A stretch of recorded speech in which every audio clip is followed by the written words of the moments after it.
గత వారం నుంచి చూసుకుంటే సోషల్ మీడియా మొత్తం ఒక 2 వర్గాలుగా చీలిపోయింది. అయితే సోషల్ మీడియా చీలిపోవడం అనేది పెద్ద సమస్య కాదు. మనుషులందరి ఆలోచనలు, భావోద్వేగాలు వేర్వేరుగా ఉంటాయి. కానీ ఈ సమాజంలో బాధితులకు వ్యతిరేకంగా నడిచేటటువంటి డైలాగ్ ఏదైతే ఉంటదో, అది సమాజాన్ని ప్రమాదకర పరిస్థితుల్లోకి నెట్టివేస్తది అని జెప్పేసి ఒక చిన్న అవగాహన మనం అందరం కోల్పోతున్నాము. మనుషుల్లోని సెన్సిటివిటీ పోవడానికి రీసెంట్‌గా జరిగిన బండి భగీరథ ఇష్యూకి సంబంధించి వచ్చిన చాలా ఒపీనియన్స్ అందుకు నిదర్శనంగా నిలబడుతున్నాయి. ఈ మొత్తం భగీరథ కేసులో సోషల్ మీడియా అనేది ప్రధానంగా మనం చూసినట్టయితే ఫ్యాబ్రికేషన్ చాలా ఘోరంగా జరుగుతుంది. సోషల్ ఇన్‌ఫ్లుయెన్సర్స్ కావచ్చు, సోషల్ మీడియా ఇన్‌ఫ్లుయెన్సర్స్ కావచ్చు, ఈ సమాజంలో సెన్సిటివిటీ అనే దాన్ని ఏమైనా నిర్వీర్యం చేస్తున్నారేమో, కొంచెం కూడా ఎంపథీ లేకుండా వీళ్ళు సమాజాన్ని ట్యూన్ చేస్తున్నారేమో అనేటటువంటి డౌట్ మొదలైంది. ఈ సందర్భంలో మనం సామాజికవేత్తలతో మాట్లాడటం అనేది అనివార్యత కూడా ఏర్పడ్డది. అందులో భాగంగా ఈరోజు నాతో ఉన్నారు సోషల్ యాక్టివిస్ట్ కృష్ణకుమారి గారు. మ్యామ్‌తో మాట్లాడదాము. చాలా అంశాలు ఉన్నాయి డిస్కస్ చేయడానికి. అవన్నీ తెలుసుకునే ప్రయత్నం చేద్దాం. Hello ma'am. నమస్తే. మ్యామ్, భగీరథ అంశంలో చాలా రంగులు బయటపడ్డాయి సమాజంలో. ముఖ్యంగా సోషల్ మీడియా ఇన్‌ఫ్లుయెన్సర్స్‌ది. సో వాళ్ళు పెయిడ్ స్క్రిప్టే వాళ్ళు ప్రదర్శన చేసినా, ఇంకేది చేసినా పోక్సో లాంటి ఒక సెన్సిటివ్ చట్టం ఇక్కడ నిర్వీర్యమయ్యే పరిస్థితి వచ్చింది కదా! దీన్ని మనం ఎట్లా చూడొచ్చు? ఇప్పుడు పోక్సో చట్టం అనేది ఎందుకు వచ్చింది అనే దానికి ఎప్పుడైనా సరే ఏదైనా ఒక చట్టం రావాలి అంటే సమాజంలో దాని అవసరం ఉండాలి. అలాంటి ఒక చట్టానికి అవసరమైన పరిస్థితులు ఉన్నప్పుడు దానిని గమనించి కొంతమంది ఆందోళనకారులు, ఉద్యమకారులు ఉద్యమించటం వల్ల ప్రభుత్వం కూడా సానుకూలంగా ఆలోచించి ప్రభుత్వం కూడా వాళ్ళ ప్రభుత్వాన్ని కాపాడుకోవాలి అంటే ప్రజల పక్షం ఉండాలి అనే ఒక ఉద్దేశంతో కొంతమంది శాస్త్రవేత్తల్ని కావచ్చు, అంటే సోషల్ సైంటిస్టులను కావచ్చు, లేదు ప్రొఫెసర్స్ని కావచ్చు, లేదా న్యాయ కోవిదులను కావచ్చు, వీళ్ళందరినీ కూర్చోబెట్టి ఈ విషయం గురించి మీరు ఏం చెప్తారు అని అడిగి దాని గురించి విస్తృతంగా తిరిగి చర్చించి ఎన్నో పేజీలు వేస్ట్ అయిన తర్వాత చివరికి ఒక డాక్యుమెంట్ తయారవుతుంది. ఈ డాక్యుమెంటు చట్ట రూపంలోకి రావాలి అంటే పార్లమెంటు అలాగే ఎగువ సభ రెండు మాట్లాడుకోవాలి. అలాగే రాష్ట్రాల నుంచి అవసరమైతే రికమెండేషన్స్ తీసుకుంటారు. ఇంత ప్రయాసపడిన తరువాత 9 నెలల గర్భిణి ఎలా అయితే అష్ట కష్టాలు పడి ప్రసవ వేదంతో ఒక బిడ్డకి జన్మనిస్తుందో అట్లా ఒక చట్టం వస్తుంది. ట్రూ.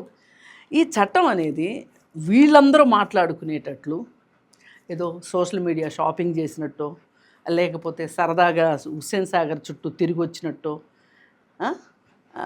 రాదు చట్టం అనేది.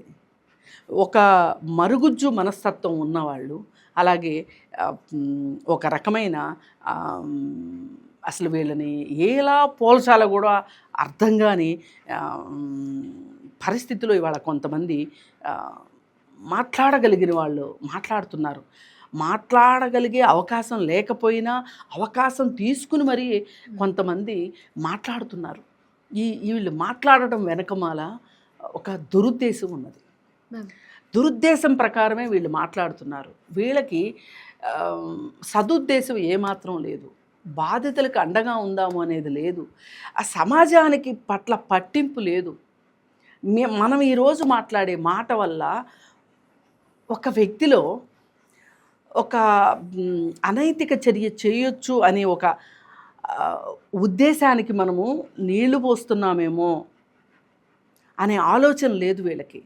వీళ్ళకి తక్షణం వీళ్ళకి కావాల్సింది ఏంటి అంటే, వీళ్ళు ఇలా ఇప్పుడు మాట్లాడుతున్న వాళ్ళు ఎవరైతే ఉన్నారో ఏ ముసుగులో ఉన్నా మాట్లాడనివ్వండి, దేశం కోసం అనివ్వండి, ధర్మం కోసం అనివ్వండి, లేకపోతే మగవాళ్ళ హక్కుల కోసం అననివ్వండి, ఆడవాళ్ళ పెత్తందారి స్వభావాన్ని అణిచివేయడానికి మేము ఆ మదపుటేనుగుల్ని చంపడానికి వచ్చిన మావటీలు అనండి, ఏమన్నా అనండి, ఇవాళ ఈ వచ్చిన వాళ్ళందరి ఉద్దేశం ఏంటి అంటే ఒకటే, వాళ్ళ ఎజెండా.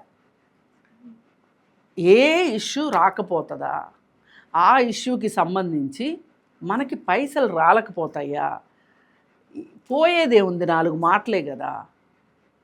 4 ఛానల్స్కి వెళ్ళి 4 మాటలు మాట్లాడితే మనకి పోయేదే ఉంది, జేబులు నిండుతాయి కదా అనే ఒక ఉద్దేశం తప్పితే వాళ్ళు ఇంత పెద్ద కేసులో మేము ఇలా మాట్లాడి జనాల దృష్టిని అలా మరలించాము అని ఇంకొక ఉపద్రవం ఏదైనా వచ్చినప్పుడు వాళ్ళని వాళ్ళు అమ్ముకోవటానికి మేమెంత మాకెంత డిమాండ్ ఉందో చూడండి అని చూపించుకోవటానికి అప్పుడప్పుడు ఇలాంటి కేసులు వస్తూ ఉంటాయి.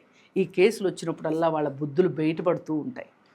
అంతకు మించి ఇంకొక ఉద్దేశమే లేదు. వీళ్ళకి సమాజం ఏమైపోయినా పర్వాలేదు, కానీ వాళ్ళకి కావాల్సింది ఏంటి అంటే ఇష్యూ వచ్చినప్పుడు మనం గుర్తు రావాలి. ఎవరికి? నిందితులకి మనం గుర్తు రావాలి. మసిపూసి మారేడికాయ చెయ్యాలనుకునే వాళ్ళకి, బాధితులకు వ్యతిరేకంగా ఉన్న వాళ్ళకి కావాలి మనం.